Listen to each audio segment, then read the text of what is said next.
விவசாயம் பண்ணுறவங்க விவசாயத்தை மட்டும் நம்பி பண்ணாதீங்க.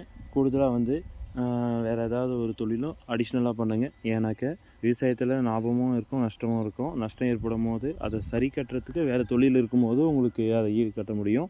உங்களுக்கு வந்து பார்த்திங்கன்னா அந்த லாஸ் ஆகும் போதும் உங்களுக்கு வந்து பார்த்திங்கன்னா ஒரு பெரிய கஷ்டத்தை கொடுக்காது. ஏன்னா அடுத்த ஒரு தொழில் இருக்கும்போது அது உங்களுடைய வாழ்வாதாரத்துக்கு பொருளாதாரத்துக்கு கை கொடுக்கும்.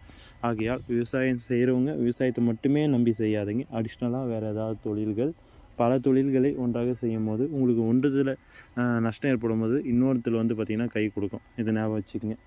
இது வந்து எல்லாருக்கும் யூஸ்ஃபுல்லாக இருக்கும்னு நினைக்கிறேன். இந்த வீடியோ எவ்வளோ பேர் அந்த மாதிரி மல்டியாக செய்கிறாங்கன்னு தெரியல. சிலர் விவசாயத்தை மட்டுமே நம்பியிருப்பாங்க, சிலர் கூடுதலாக இந்த வீடியோ பயனுள்ளதாக இருந்தால் லைக் பண்ணுங்கள், உங்கள் விவசாய நண்பர்களுக்கு ஷேர் பண்ணுங்கள். சரி, விவசாயிங்களுக்கு விவசாயம் தான் தெரியும், வேறு தொழில் தெரியாதுன்னு கேட்டிங்கனாக்க நிறைய தொழில் கற்றுக்கலாங்க. இந்த காலகட்டத்தில் கற்றுக்க முடியாது எதுவும் கிடையாது.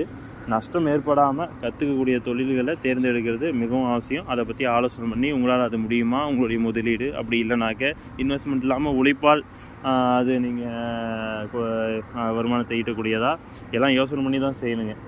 எது ஒன்றுமே எடுத்த உடனே சக்ஸஸ் கிடையாது. அதை யோசனை பண்ணி அதை பிக்கப் பண்ணுறதுக்கு எவ்வளோ நாட்கள் ஆகும், காலங்கள் ஆகும், எல்லாமே யோசனை பண்ணி தான் செய்யணும்.